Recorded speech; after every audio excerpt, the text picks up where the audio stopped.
नमस्कार दोस्तों। आज मैं आप लोगों की शिवरात्रि से संबंधित उलझन का सुलझाव लेके आई हूँ। देखिए, शिवरात्रि ऐसे तो जो है वो हर महीने शिवरात्रि आती है।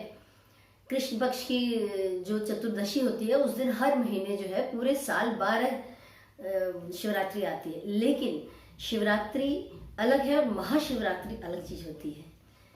शंकर भगवान जो है वो महाशिवरात्रि के दिन जो पूजा की जाती है शिव जी की, शिवलिंग की, उसकी मान्यता बहुत ही अधिक है।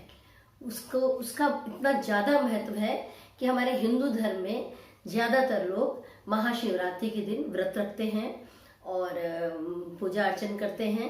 और बड़े बड़े शिवालयों में तो बहुत लंबी लंबी कतारें, बहुत लंबी लंबी लाइन लगी रहती है शिवरात्रि को जो पूजा अर्चना करने के लिए। तो चलिए, पहले तो ये बताती हूँ मैं आपको कि शिवरात्रि क्यों मनाई जाती है। देखिए, इसके पीछे जो है वो बहुत सारी मान्यताएं हैं। एक मान्यता तो ये है कि शिवरात्रि के दिन जो है वो शिव जी और शक्ति जी का मिलन हुआ था, मतलब शिव पार्वती का विवाह हुआ था। एक मान्यता ये है। तो इसके अनुसार जो है वो शिव जी का विवाह रात को मनाया जाता है, बारात निकलती है बाकायदे। और नेपाल जैसे और भारत जैसे देश में इसको बहुत ही धूमधाम से मनाया जाता है। नेपाल में तो 3 दिन पहले से इसकी तैयारियां शुरू हो जाती हैं और पूरा शिव जी की बारात निकाली जाती है। पशुपतिनाथ के मंदिर में बहुत भीड़ होती है, बहुत पूजा की जाती है। इसके बाद देखिए, भारत में जो है वो इस शिवरात्रि का वैसे ही महत्व है। शिव जी की एक तो ये मान्यता है कि विवाह हुआ था, और एक मान्यता ये भी है कि एक बार ब्रह्मा और विष्णु जी में जो है वो युद्ध छिड़ गया कि मैं महान हूं, मैं महान हूं। इस चीज के लिए युद्ध हुआ कि मैं बड़ा तो मैं बड़ा। तो इस जो युद्ध है उसको शांत करने के लिए उन लोगों के बीच में अचानक एक जो है वो खंभे में अग्नि का एक खंभा प्रकट हो गया। तो उन लोगों ने फिर हाथ जोड़ा। इस लड़ाई को शांत करने के लिए हुआ था। उन्होंने कहा, भाई आप प्रकट होइए, कौन है। तो भी वहां पे जो है वो शिव जी प्रकट हुए, वहां शिवलिंग प्रकट हुआ। तो उन्होंने उन लोगों की लड़ाई को खत्म किया और कहा कि तीनों, ब्रह्मा विष्णु महेश, तीनों देवता जो है वो बराबर हैं और तीनों का उतना ही महत्व है इस सृष्टि को, इस संसार को बनाने में। कोई किसी से बड़ा छोटा नहीं है। ये दूसरी मान्यता है। तीसरी मान्यता ये भी मानी जाती है कि शिवरात्रि के दिन ही जब समुद्र मंथन हुआ था तो अमृत से पहले जो है वो हलाहल विष निकला। जो समुद्र मंथन था उसमें से जब विष निकला तो उस विष के कारण जो है पूरी सृष्टि में जो है वो नाश हो जाता। तो लोगों ने, सभी देवताओं ने, सबने मिलकर प्रार्थना की कि भाई कुछ किया जाए इसका। तो शंकर भगवान ने, शिव जी ने उस विष को जो है उसको अपने अंदर लिया और अपने गले में धारण कर लिया, जिसके कारण वो नीलकंठ कहलाए। ये भी एक मान्यता है। तो इस तरह से मान्यताएं तो बहुत है, लेकिन शिव जी की विशेष जो है वो महाशिवरात्रि के दिन जो पूजा की जाती है शिवलिंग की। अब आप लोगों से मैं बताती हूँ कि ये शिवरात्रि के दिन आपको क्या चीजें करनी चाहिए, कौन कौन सी ऐसी वस्तुएं हैं जो आपको शिव जी के ऊपर चढ़ानी चाहिए, उन शिवलिंग पे अर्पित करनी चाहिए। पहले मैं ये बताती हूँ, इसके बाद मैं आपको बताऊंगी कि कौन सी ऐसी वस्तुएं हैं जो शिवलिंग पे नहीं अर्पण करनी चाहिए, जो शिव भगवान को नहीं देनी चाहिए। तो पहले जानिए कि क्या क्या चीजें आप शिव जी पे चढ़ा सकते हैं, शिवलिंग पे चढ़ा सकते हैं। चलिए मैं आपको बताती हूँ कि कौन कौन सी चीजें शिवलिंग के ऊपर चढ़ाइए। तो देखिए, सबसे पहले नंबर पे तो आता है महाशिवरात्रि के दिन जो बिल्व पत्र होता है, यानी कि बेल पत्र, वो आप जरूर चढ़ाइए। उसको आप किसी भी तरह से कम 5 बिल पत्र तो जरूर ही अर्पण करिए।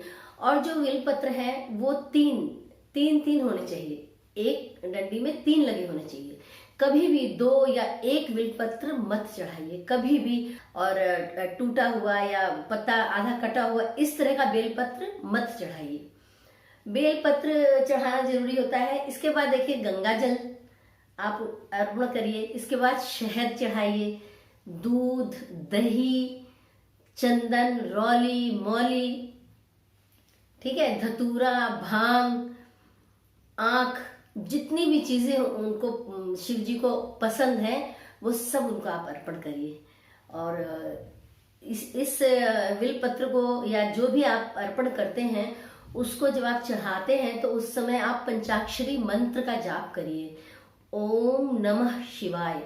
ये मंत्र इतना जादू है इसके अंदर कि इस मंत्र का अगर आप रोज भी जाप करेंगे तो ये बहुत फलदायी होता है। जब आप पूजा करते हैं उस समय आप अपने मन में अपने मनोकामना को पूरा करने के लिए शिव जी से प्रार्थना करिए, अच्छे से सच्चे मन से जो है अर्पित करिए चीजें, और मन से प्रार्थना करिए अपने मनोकामना की पूर्ति करने के लिए। शिव भगवान बहुत ही ज्यादा अंतर्यामी और बहुत भोले हैं, वो थोड़ी सी ही पूजा में प्रसन्न होके आपकी मनोकामना पूर्ति कर देंगे। तो चलिए, ये तो मैंने आपसे बताया कि क्या क्या चढ़ाना चाहिए। अब मैं आप लोगों को बताती हूँ कि कौन सी चीजें वर्जित हैं, कौन सी ऐसी वस्तुएं हैं जो आपको शिव जी पे भूल कर भी शिवलिंग पे नहीं चढ़ाना चाहिए। तो चलिए बताना शुरू करती हूँ। पहले नंबर पे आता है केतकी के फूल। वैसे तो शिव जी को सफेद फूल बहुत पसंद है, लेकिन आप केतकी के फूल उनके ऊपर कभी मत चढ़ाइए। सिंदूर, कुमकुम, टूटा हुआ चावल जो टूटे होते हैं वो कभी मत चढ़ाइए। इसके बाद आप जो है उनको काला वस्त्र मत चढ़ाइए। यहां तक कि आप काले वस्त्र को पहनने से आप भी बचिए। शिवरात्रि, महाशिवरात्रि के दिन काला वस्त्र मत धारण करिए। नारियल का जल, नारियल का पानी भी शिव जी को नहीं चढ़ता है। और हल्दी भी मत चढ़ाइए शंकर भगवान को। तुलसी भी वर्जित है, तुलसी के पत्ते भगवान शिव को मत चढ़ाइए। और इसी तरह से देखिए, तांबे के लोटे में आप जल लेकर के उनको चढ़ाइए, गंगा जल लेकर चढ़ाइए, चाहे साधारण जल भी चढ़ाइए, लेकिन आप स्टील के, लोहे के इन सब पात्रों में जो है भगवान शिवलिंग के ऊपर जो है वो आप बिल्कुल भी जल इन सब चीजों से मत चढ़ाइए। कल जो है 11 मार्च को महाशिवरात्रि है। ये फागुन मास के चतुर्दशी, कृष्ण पक्ष में जो चतुर्दशी तिथि होती है उस दिन हर वर्ष ये आती है। तो ये समझिए कि कल वाला जो है वो बहुत अच्छा सिद्धि योग है। और कल के दिन जो शिवरात्रि पड़ी है वो त्रयोदशी और चतुर्दशी दोनों का योग है उस दिन। तो ये अच्छी बात है और वो बहुत शुभ मुहूर्त की है, बहुत फलदायी है। और आप लोग कल अगर व्रत कर सकते हैं तो जरूर व्रत करिए और पूजा पाठ करिए और शिव जी के मंदिर में जाकर के जो है शिवलिंग के ऊपर दूध, जल, गंगा जल, शहद, जो भी आप सामर्थ्य जितना आपका है सब चढ़ाइए। कुछ नहीं तो बिलपत्र तो जरूर चढ़ाइएगा। ये सब चढ़ा करके अपनी मनोकामना मांगिए। आप लोगों को पहले से ही महाशिवरात्रि की बहुत बहुत शुभकामनाएं। हो सके तो व्रत रखिए। और व्रत का मतलब ये होता है कि आप व्रत खाने पीने का ही सिर्फ मत रखिए। अगर आप व्रत नहीं भी रख सकते हैं तो किसी से लड़ाई झगड़ा मत करिए, किसी से गाली गलौज मत करिए, किसी से बहस मत करिए, किसी का दिल मत दुखाइए। ये भी एक तरीके का व्रत होता है। तो आप जो है वो अपनी तरफ से सत्कर्म करिए कल के दिन, और दान पुण्य जितना कर सकते हैं करिए, शिव जी की पूजा करिए, और उनका महामृत्युंजय जाप जो होता है वो भी आप कर सकते हैं। और पंचाक्षरी मंत्र जो होता है ओम नमः शिवाय, इसका भी आप जाप करिए। बहुत फलदायी, शिव जी के जितने भी मंत्र हैं उसका उच्चारण बहुत ही फलदायी होता है।